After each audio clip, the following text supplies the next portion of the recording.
The slap echoed through the dining room like a gunshot, sharp and final, cutting through the soft murmur of crystal glasses and expensive conversation. Every head in the restaurant turned. Forks hovered midair. A woman near the window pressed her hand to her mouth.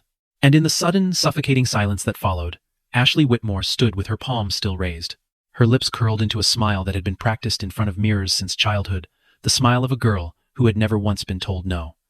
The woman she had struck did not cry. She did not flinch. She did not back away.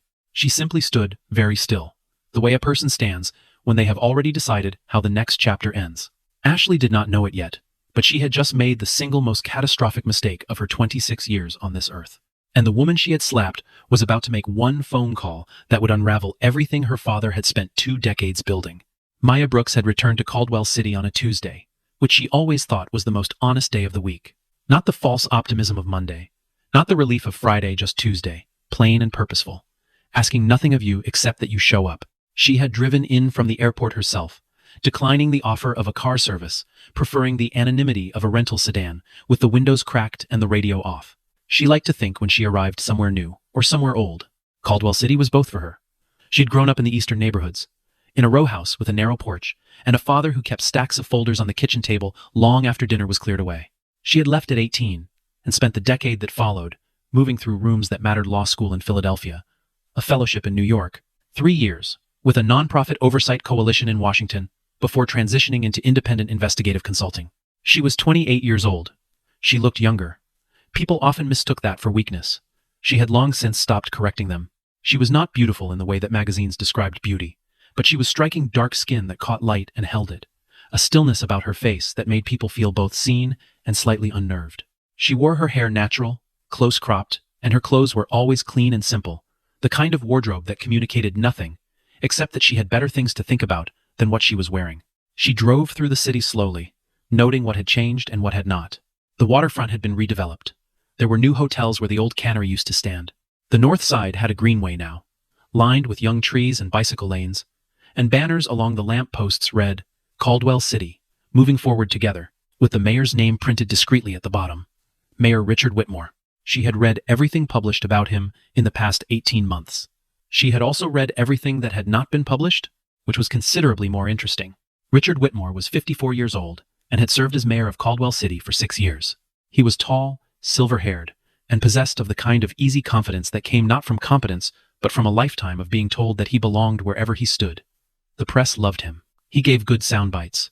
He showed up at community events with his sleeves rolled up and his teeth gleaming, and he had perfected the art of saying very little while sounding like he was saying everything. He had been re-elected once already, winning by a margin that his campaign called historic and that independent analysts called suspicious, but ultimately unprovable. He was currently in the final stretch of his campaign for a second re-election, and the polling numbers were strong. His approval rating was 61%. His daughter's approval rating, if such a thing had been measured, would have told a very different story. Ashley Whitmore had spent her 26 years inhabiting a world that bent around her. She was her father's only child from his first marriage, and she had grown up in the shadow of his ambitions without ever being required to develop any of her own. She was conventionally attractive in a way that photographed well, which had led to a brief attempt at modeling at 20 that she now described, depending on her audience, as either a passion project or a calculated business venture. Neither was accurate. She had a gift for spending money and a talent for identifying people who could be useful to her, and she moved through Caldwell City's social landscape with the absolute assurance of someone who had never once considered the possibility that the landscape might not be designed for her.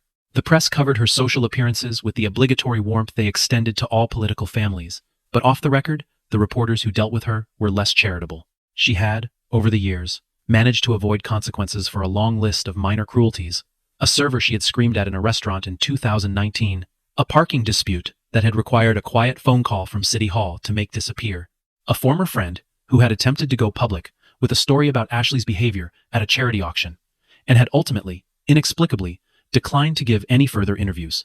These things happened. They were managed.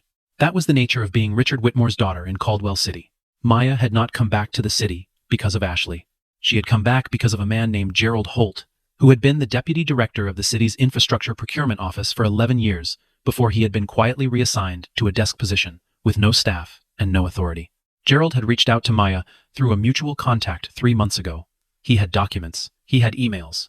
He had, most importantly, the kind of institutional memory that could not be shredded or deleted because it lived inside a person who had been present for every meeting, every handshake, every decision that had been made in rooms where the minutes were kept deliberately vague.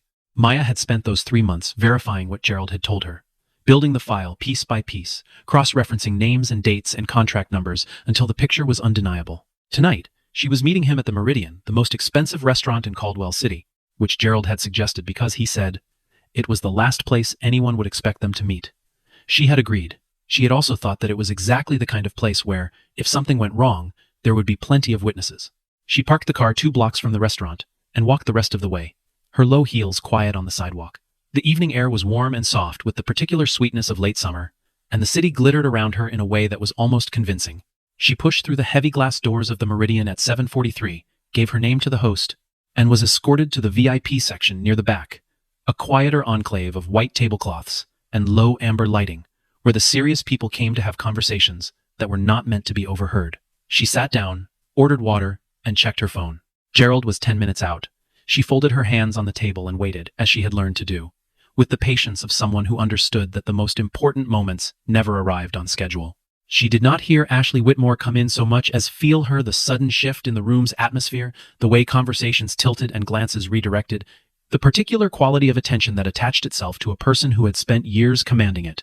Ashley arrived with 4 companions, all of them dressed for spectacle, trailing a wake of expensive perfume and louder than necessary laughter. The host greeted her by name. She did not thank him. She surveyed the room the way a general surveys a field, assessing, categorizing, dismissing, and her eyes landed on Maya, with the particular pause of someone who has encountered something that does not fit their established categories. Maya noticed this. She returned her attention to the table.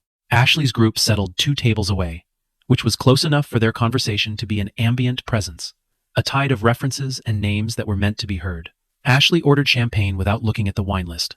One of her friends said something that made the others laugh, and Ashley smiled with her whole face except her eyes, which remained fixed, intermittently, on Maya. This was the part that Maya recognized. She had seen it before, in other rooms, in other cities. The slow consideration, the decision being made. She kept her expression neutral, and her posture easy, and she did not look up, because looking up would invite engagement, and she did not want engagement. She wanted Gerald to arrive. She wanted the documents.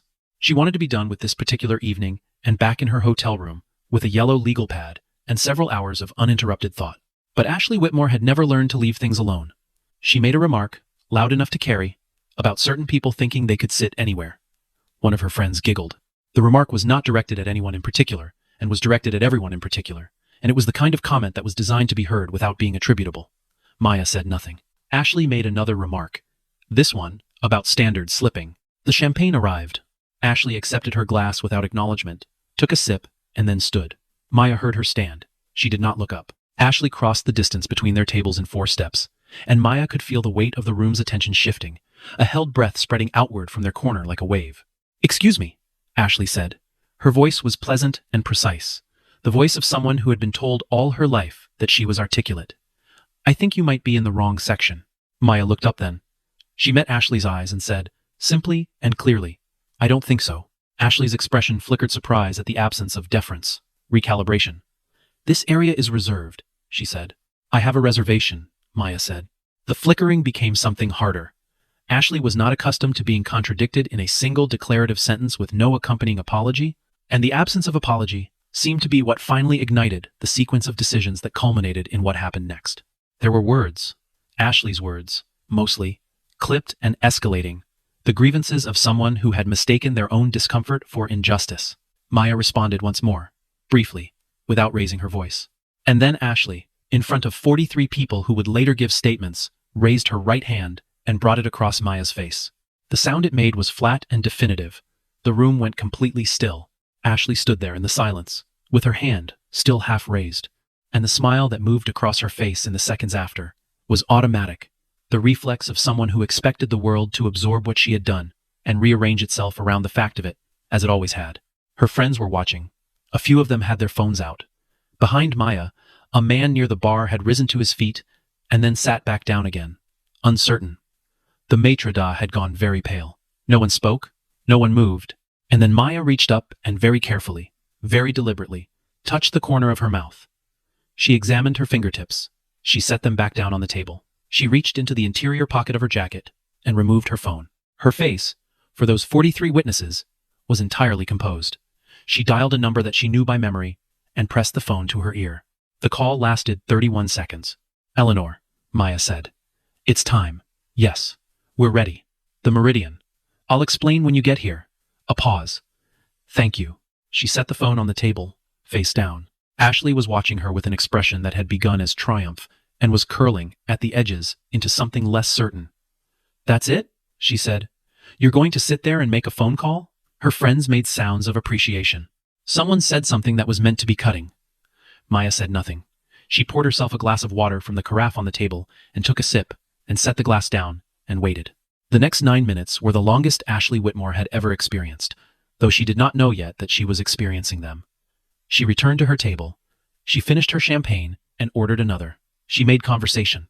She laughed, though the laughter had changed in quality, become slightly effortful, the way laughter does when the person producing it is also, beneath it, listening for something they cannot identify.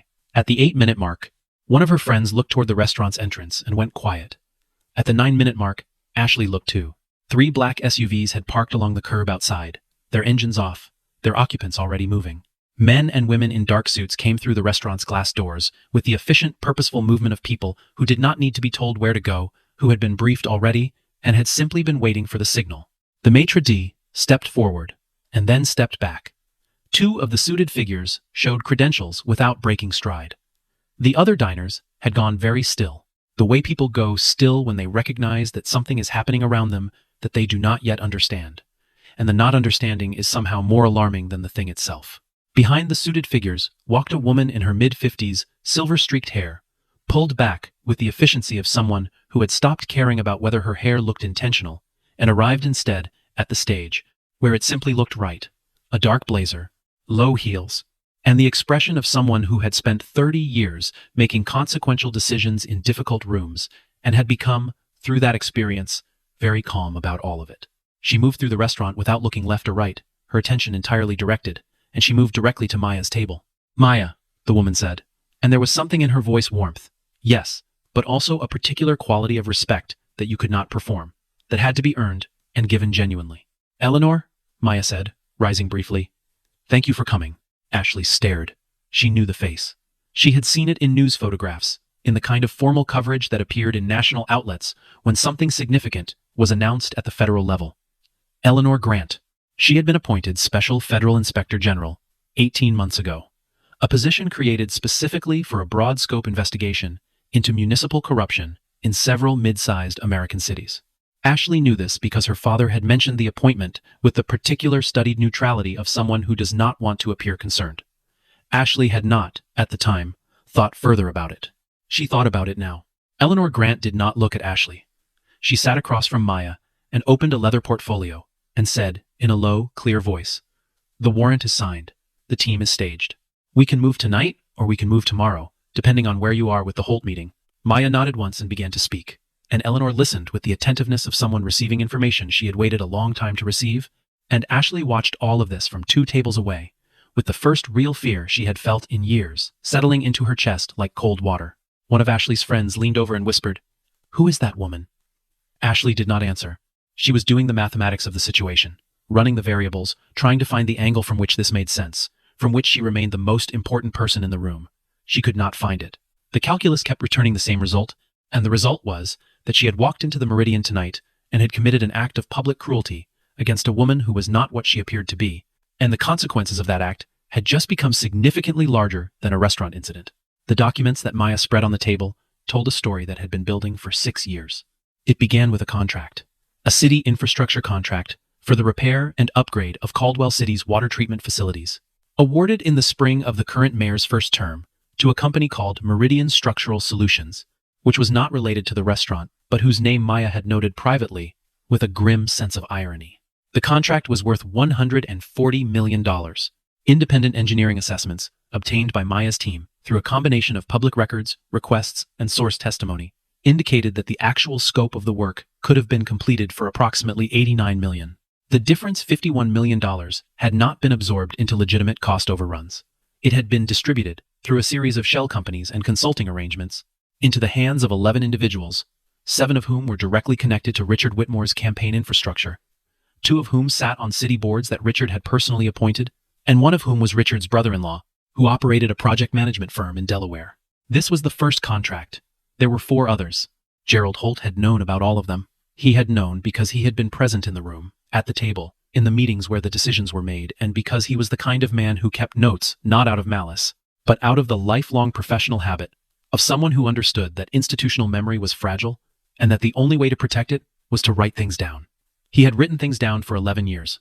He had kept those notes in a safe in his home, and when the reassignment came and the writing on the wall became too clear to ignore, he had reached out through a careful chain of contacts until his name found Maya, or Maya's name found him, depending on how you told the story. He arrived at the Meridian 18 minutes after Eleanor, and he sat at Maya's table with the contained, deliberate stillness of a man who has made a decision that cost him a great deal and has resolved not to undo it, and he delivered the last piece of what Maya needed, in the form of a small, encrypted drive and a handwritten letter that he said was his formal statement. Ashley had stopped pretending not to watch. She sat rigid in her chair, Maya's table, with the contained, deliberate stillness of a man who has made a decision that cost him a great deal and has resolved not to undo it, and he delivered the last piece of what Maya needed, in the form of a small, encrypted drive and a handwritten letter that he said was his formal statement. Ashley had stopped pretending not to watch. She sat rigid in her chair, her champagne untouched, as federal investigators moved quietly through the restaurant, and as, outside the windows, a growing number of vehicles had gathered in the kind of unhurried, professional formation that meant something was already in motion that would not be stopped. She heard her father's name. Not shouted, not accusatory, just spoken. In the course of a conversation at that table, the way you speak a name, when it is simply a fact, among other facts. Richard Whitmore. She heard it and felt something cold move through her. Richard Whitmore received his emergency call at 11:47 that night. He was in his home study, still in his dinner clothes, reviewing polling numbers with his chief of staff strong numbers, the kind that made a second re-election feel like a formality when the number appeared on his screen. It was a contact he knew and did not want to see calling at this hour, at any hour, a contact whose name in his phone was simply a set of initials, and who represented a category of problem he had always managed to keep at a safe, theoretical distance. He excused himself from the room, with the practiced ease of a man accustomed to performing composure in front of subordinates. He took the call in private. He stood at the window of his study and looked out at the Caldwell City skyline. At the lights of the city, he had governed for 6 years and intended to govern for 6 more. The waterfront he had helped redevelop, the greenway he had cut the ribbon on, the buildings that bore the imprint of his administration in ways both visible and not. And he listened to what he was told with the expression of a man who has spent a great deal of energy building a structure that he believed, somehow, was stronger than it was. He said very little. He asked 3 questions. He ended the call and stood at the window for a long time without moving. In the next room, his chief of staff waited with the polling numbers still spread across the table, and the numbers said 61%. And the numbers would never again mean what they had meant at 7:45 that evening. His first response, in the days that followed, was the response of a man who had always been able to make problems disappear. He called his lawyers, 3 of them, a firm in the city and a firm in the capital, and a personal attorney who had handled sensitive matters for him for 15 years. He made phone calls to people who owed him favors, to city council members, to a federal liaison, whose loyalty Richard had assumed was purchased and permanent. He had his communications director prepare statements characterizing the investigation as politically motivated, as a campaign attack dressed in legal clothing, as an effort by his opponents to kneecap a reformist mayor who had made enemies precisely because he had been effective. The statements were polished and confident, and they said almost nothing specific, because specificity was dangerous, but they were delivered with conviction. He also made calls of a different kind. 2 witnesses in the Holt chain received visits from individuals they did not recognize, who said things that were carefully worded to stop just short of explicit threat, but that communicated, unmistakably, what kind of pressure could be applied and would be applied if cooperation continued. One witness called Maya's team immediately afterward and reported the contact, which became part of the file under the heading of witness intimidation. Another witness, a former procurement officer named Sandra Kelleher, received 3 anonymous text messages in 2 days, and then a voicemail from a number that traced to a burner phone purchased in cash at a convenience store on the east side of the city. Sandra Kelleher had worked in municipal government for 22 years. She was not easily frightened. She kept the voicemail and turned it over to Eleanor Grant's office. Maya, meanwhile, received a different kind of pressure. An anonymous email sent through a routing chain that her tech contact traced to a server registered to a dummy LLC with a Caldwell City business address, informed her that her investigative license was under review, that complaints had been filed with 2 oversight boards, and that it would be in her professional and personal interest to redirect her attention elsewhere. She read the email twice, forwarded it to Eleanor's office, and did not respond. A colleague she respected called her with a careful suggestion that the Whitmore case was acquiring political complexity that could affect future work, that there were ways to structure an exit that preserved her credibility, that sometimes the strategic choice was the one that kept you in the game for the next fight. Maya listened to all of this. She thanked her colleague for the call. She hung up and sat for a moment in the quiet of her hotel room, and she thought about her father. Marcus Brooks had been a city employee for 23 years. He had worked in the public works department of a different city in a different state, and he had been quiet and steady and had believed, with a stubbornness that might have looked like naivety to some people, that the systems of accountability that governed public institutions were real and meant something. In the spring of Maya's sophomore year of high school, he had found evidence of contract fraud in his department. He had reported it through the appropriate channels. The appropriate channels had not responded appropriately. He had gone higher. He had gone to the press. He had lost his job, and then, in the months of legal and institutional pressure that followed, his health, and he had died of a heart attack at 52, 4 years before the investigation he had triggered finally concluded, 4 years before the officials he had named were charged, 4 years before anyone said publicly that Marcus Brooks had been right. Maya had been 23 when the case finally closed. She had read the announcement in a news brief while eating lunch at her desk in a Philadelphia office, and she had not cried, because she had already done that grieving, but she had felt something clarify inside her. The way a lens clarifies when you turn the ring to the right position, and she had understood what the rest of her working life was going to look like. She did not share this story widely. She was not a person who used personal pain as a credential, but she carried it with her the way you carry anything that has become part of your architecture. Not in your hands, not displayed, but load-bearing, structural, present in everything you build. She went back to work. The public hearing was scheduled for a Thursday in September, convened by a joint oversight committee with federal participation under Eleanor Grant's office. The hearing room in the Civic Center was large enough to seat 300 members of the public, and every seat was filled. Richard Whitmore arrived with his legal team and his communications director, and the particular bearing of someone who has decided that the only available posture is confidence and has committed to it entirely. He wore a charcoal suit and a blue tie, his campaign colors, and he was greeted by a cluster of supporters near the entrance who held signs reading, "Stand Strong Mayor Whitmore," and he pressed flesh and smiled for photographs as though this were a campaign event and not a federal proceeding. He was given time to speak. He spoke for 12 minutes. He characterized the investigation as the product of political vengeance, as a coordinated assault by interests threatened by his reform agenda, as an attempt to silence a public servant who had dared to hold powerful people accountable. He was, in terms of pure delivery, impressive. His voice was steady. His pauses were well placed. He made eye contact with the committee members in the front row and with the cameras in the back of the room, and he gave the appearance of a man who was indignant rather than afraid. In the gallery, his supporters nodded. The room held its breath.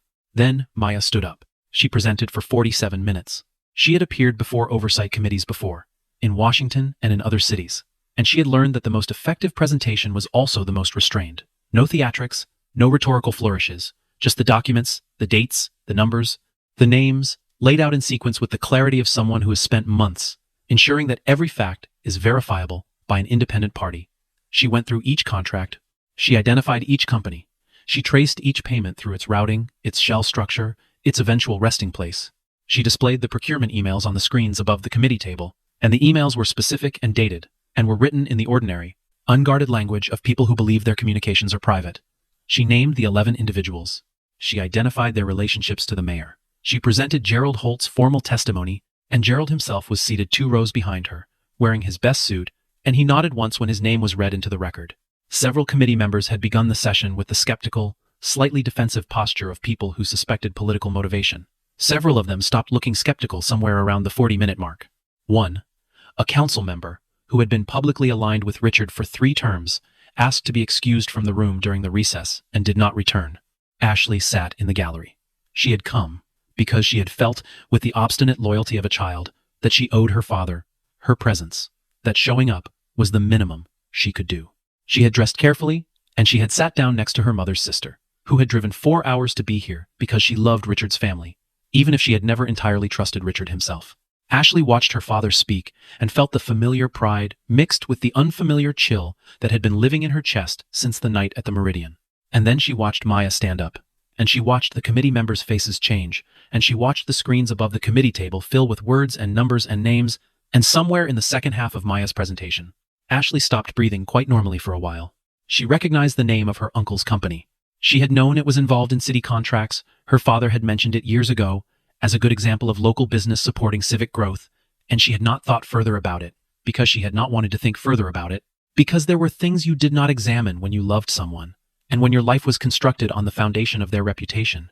She recognized other things too, dates that corresponded to conversations she had half overheard, names she had seen in her father's phone, the particular shape of a kind of truth she had been successfully avoiding for a very long time. She did not cry in the hearing room. She sat very straight, and she kept her face still, and she watched everything unfold, with the expression of someone witnessing an accident they cannot prevent.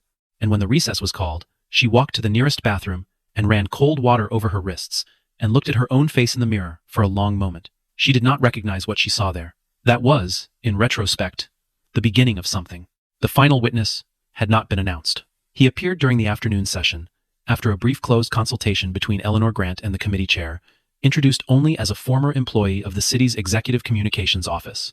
His name was David Park. He was 34 years old, and he had worked as a recording secretary for private meetings of the mayor's senior staff for 3 years, before resigning without public explanation 14 months ago. He carried a tablet in a protective case, and when the committee chair asked him to present his evidence, he set the tablet on the witness table and connected it to the room's audio system and pressed play. What followed was 42 seconds of audio. The recording was clear ambient sound of an interior room, then voices.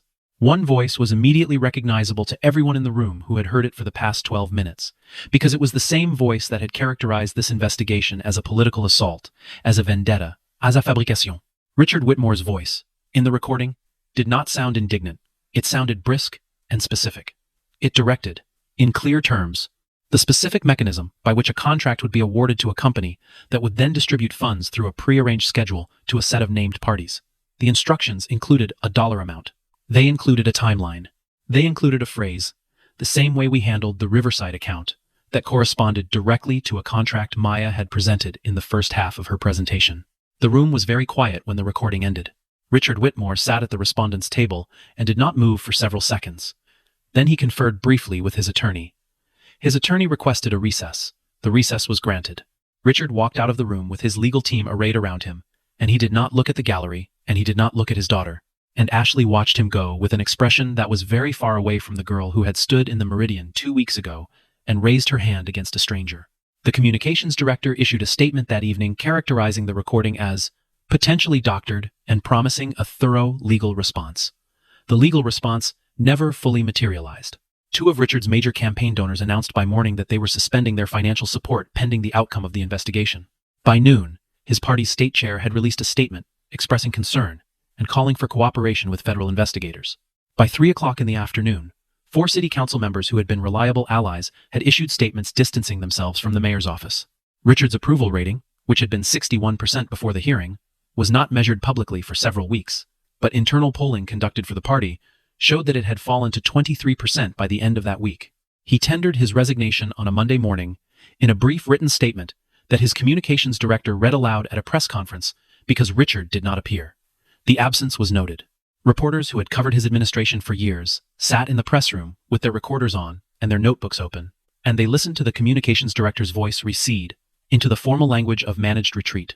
And several of them wrote in their notebooks not what was said, but what was not the apology, not the acknowledgement, not the admission, none of the things that the people who had been harmed might have found meaningful. The statement cited a desire to prioritize his family and to allow the city to move forward without distraction.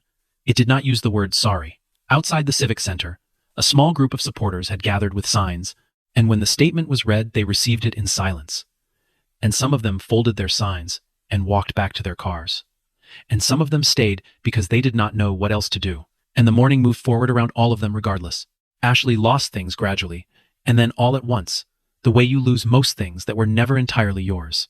The friends who had been with her at the Meridian dispersed over the following weeks with the efficiency of people who had all calculations. The messages that had once arrived constantly, the plans, the invitations, the casual observations that had formed the texture of a shared social life, slowed first and then stopped, not dramatically, but with the particular fade of something that no longer has a reason to continue. Invitations she had expected did not come. Events she would normally have attended appeared in her feed, photographed by other people, full of faces she recognized arranged into configurations that no longer included her. She did not experience this as persecution, which surprised her. She experienced it mostly as silence, and the silence gave her, for the first time in years, an amount of unscheduled time that she did not know what to do with. The video of the slap, captured on 3 different phones and circulated before anyone thought to do anything about it, became the image that most people associated with Ashley Whitmore, and it was not flattering. It showed her clearly, in good lighting, doing something undeniable, and it was attached to her name in a way that no public statement could detach. She stopped going to the places she had always gone. She stopped attending the events on her calendar. She sat in her apartment, which was large and expensively furnished, and suddenly very quiet, and she understood what it felt like to be in a room that was designed entirely for a version of you that no longer existed. She found Maya through a mutual contact, a city official who had known both of them tangentially in different contexts, and who had, when Ashley reached out, expressed neither surprise nor disapproval. She asked if Maya would meet her. She did not give a reason. Maya agreed, which surprised her. They met at a coffee shop on the east side of the city, the kind of unremarkable place where no one would recognize either of them or care. Ashley arrived first and sat in a corner booth and ordered coffee she did not drink, and spent the 12 minutes before Maya arrived, rehearsing what she intended to say and discarding each version as inadequate. When Maya walked in and sat across from her, Ashley looked at her directly for the first time since the Meridian, not as a category, not as a target, but as a person who was also just sitting in a coffee shop booth, and she said, "I'm sorry.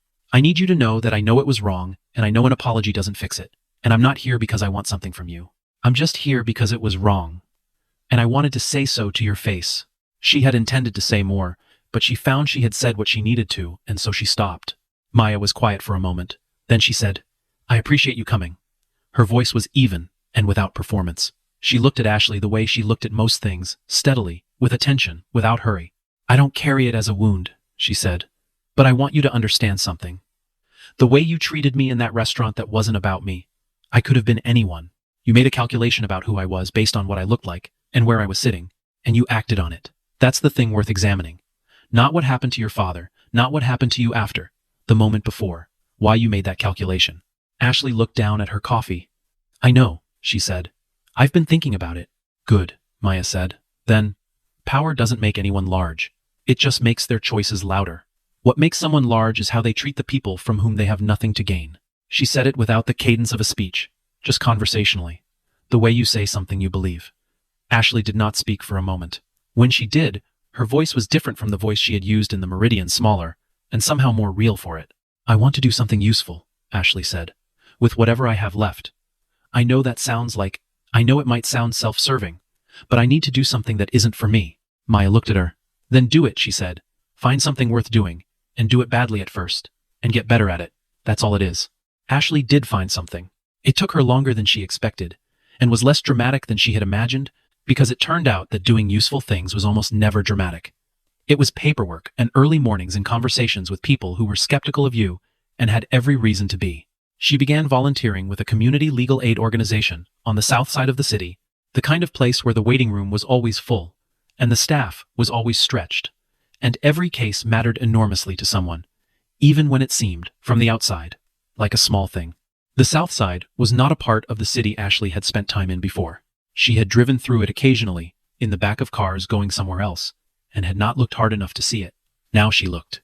She took the bus on days when she could not bear the self-consciousness of parking her car outside a building where the clients came in with their problems in folders and their children in tow and their careful, exhausted dignity in full view.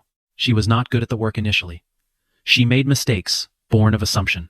She spoke when she should have listened. She brought solutions to problems that had not yet been fully explained to her, and she learned slowly, with corrections she received in the form of patient repetitions, and occasionally in the form of direct and unhappy feedback, that the most useful thing she could do in most rooms was to be quiet and attentive and present, without an agenda. She had not previously understood what being present without an agenda felt like. She was learning. She stayed. Richard Whitmore was formally indicted on 7 counts of fraud, contract manipulation, and obstruction of justice in the winter following his resignation. His trial was scheduled for the following year. 3 other city officials were indicted alongside him. Sandra Kelleher received a public commendation from Eleanor Grant's office for her cooperation with the investigation. Gerald Holt, who had gone to considerable personal cost to bring the truth to light, received a quieter acknowledgement, a handwritten note from Maya, and a letter from Eleanor's office formally clearing his record. He had been reassigned and sidelined for doing his job correctly for 11 years, and there was no adequate remedy for that. But there was at least the restoration of the record. Caldwell City hired an interim mayor and announced a comprehensive review of all municipal contracts awarded in the previous 6 years. The process was expected to take 18 months and would almost certainly result in additional indictments. The city's ethics commission, which had been functionally dormant under Richard's administration, was reconstituted with 3 new members and given expanded authority. The infrastructure repair contract, the original $51 million discrepancy, was reopened, and the work that had been incompletely performed was rebid on a transparent process with independent oversight. It was awarded to a firm from a neighboring state at a cost of $44 million, 31% less than what the original contractor had charged. Maya did not stay in Caldwell City for the outcome of the trial. She was not the type to stay for outcomes. She had made her contribution to the file. Eleanor's team and the federal prosecutors would carry it the rest of the way. She had other cases, other cities, other carefully compiled files in encrypted drives and legal pads, and the particular filing system in her memory that had been built through years of following paper trails from their visible ends back to their hidden sources. She packed the rental car on a Friday morning and drove out of the city by the same route she had entered it, which felt like the right thing to do. The late summer day had softened into early fall, and the banners along the lampposts had been taken down, the ones that had said Caldwell City, moving forward together, with the mayor's name at the bottom. The lamppost stood bare in the morning light, waiting for whatever came next. She drove to the eastern neighborhood, where she had grown up, and parked in front of the row house with the narrow porch. A different family lived there. Now she could see toys in the front yard and a bicycle chained to the railing. She sat in the car for a while. She thought about her father at the kitchen table, with his folders spread around him, the lamplight yellow, and the house quiet, except for the sound of his pen moving across paper. He had believed that the systems were real, that the mechanisms of accountability meant something. And he had not been wrong. He had just been too early, or too alone, or too trusting of the channels he was supposed to trust. The channels had failed him. Other channels had eventually not failed him. The truth had gotten out. He had not lived to see it, and she could not undo that. But she could make it mean something by continuing the work, by making sure that the next person who found themselves where her father had found himself did not have to wait 4 years and die before the truth came out. She started the car. She pulled away from the row house and drove toward the highway. And behind her, Caldwell City caught the morning light in its new buildings, and its waterfront, and its redeveloping streets, all of it proceeding, as cities do, forward into whatever version of itself it would become. She thought about the hearing room, about the 43 seconds of audio that had done in less than a minute what 12 months of careful documentation had built toward. She thought about Gerald Holt in his good suit, nodding once when his name was read. She thought about Ashley in the corner booth of the coffee shop, her hands around a cup she had not drunk from, saying the true and necessary thing out loud to another person's face. She thought about her father and the folders and the kitchen table and the long, quiet stubbornness of a man who had believed that the truth was worth the cost of saying it. The highway opened ahead of her, long and flat in the morning light, leading to whatever city came next. Whatever file was already compiling itself in the back of her mind.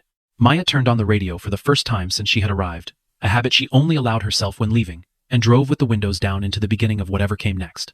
The work continued. That was the thing about the work. It did not require that you be remembered for it, only that it be done.